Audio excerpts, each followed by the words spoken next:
Subscribe कीजिए words knowledge and information channel को और साथ में बेल आइकन दबाएं लेटेस्ट वीडियो सबसे पहले देखने के लिए।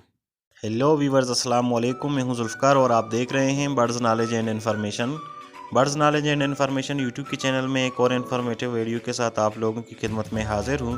दोस्तों, आज हम इस वीडियो में बात करेंगे कि अगर तीतर आपस में लड़ाई करें या एक दूसरे को ज़ख्मी करें तो ज़ख्मी तीतर की रिकवरी किस हिसाब से की जाती है। तो ये जानने के लिए इस वीडियो को लास्ट तक देखें।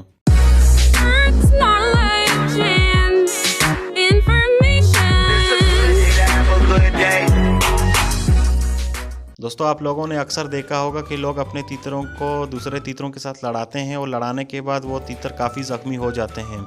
लोग उनकी ज़ख्मों की रिकवरी के लिए अपने हिसाब से मरहम पट्टी तो कर लेते हैं, लेकिन फिर भी वो तीतर अक्सर मर जाते हैं। या घर में हमारी गैर मौजूदगी में हमारे तीतर आपस में लड़ाई करते हैं और एक दूसरे को ज़ख्मी करते हैं।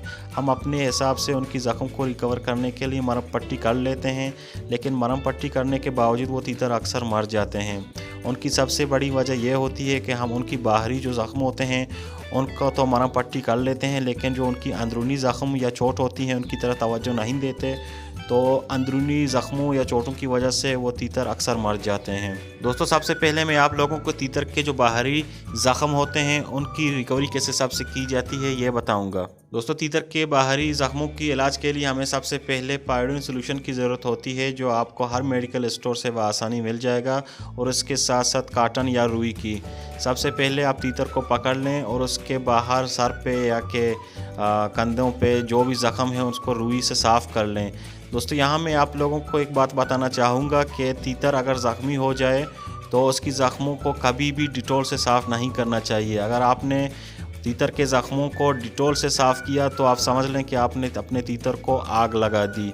दोस्तों, तीतर हो या दूसरा परिंदा हो या किसी भी किस्म का ज़ख्म हो, उसको कभी भी डिटॉल से साफ़ नहीं किया जाता। ये बात हमेशा अपने जहन में बैठा लें कि ज़ख्म को कभी भी डिटॉल से साफ़ नहीं किया जाता। सबसे पहले एक रुई का टुकड़ा लें और तीतर के ऊपर जितने भी ज़ख्म हैं उन सब ज़ख्मों को साफ़ करके पोंछ लें, और उसके बाद दूसरा रुई का टुकड़ा लेके पायोडीन सोल्यूशन के अंदर उसको डुबो लें, और उसके बाद तीतर के ऊपर जितने भी ज़ख्म हैं उन सब ज़ख्मों को पायोडीन सोल्यूशन लगा लें। तो इस हिसाब से तीतर की बाहरी जितने भी ज़ख्म हैं उनकी रिकवरी हो जाएगी। और तीतर के बाहरी ज़ख्मों को 2 या 3 दिन तक इसी तरह पायोडीन सोल्यूशन लगा लें और उसके ज़ख्म 2 या 3 दिन के अंदर अंदर खुश्क हो जाएंगे। दोस्तों, अब मैं आप लोगों को बताऊंगा कि तीतर के अंदरूनी ज़ख्मों का इलाज किस हिसाब से किया जाता है। दोस्तों, तीतर जब कभी भी लड़ाई करता है, वो लड़ाई करने के बाद वो ज़ख्मी हो जाता है, तो ज़ख्मी होने के बाद उसको बुखार लग जाती है, और बुखार के साथ साथ वो काफ़ी शिद्दत से दर्द भी महसूस करता है।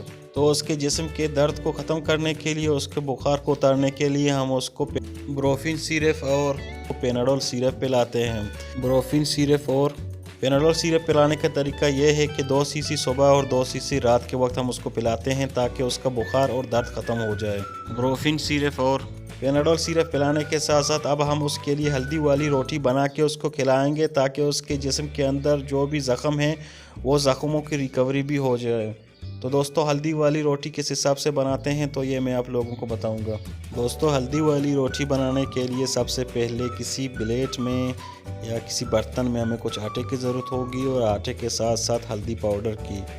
और हल्दी पाउडर को लेके हम आटे के अंदर डालेंगे, और डालने के बाद किसी चमचे के ज़रिए खूब अच्छी तरह से मिक्स करेंगे ताकि हल्दी पाउडर और आटा मिक्स हो जाए। और उसके बाद फिर हम इसमें पानी ऐड करेंगे, और पानी ऐड करने के बाद इसको हम अच्छी तरह से मिक्स करके गूंद लेंगे।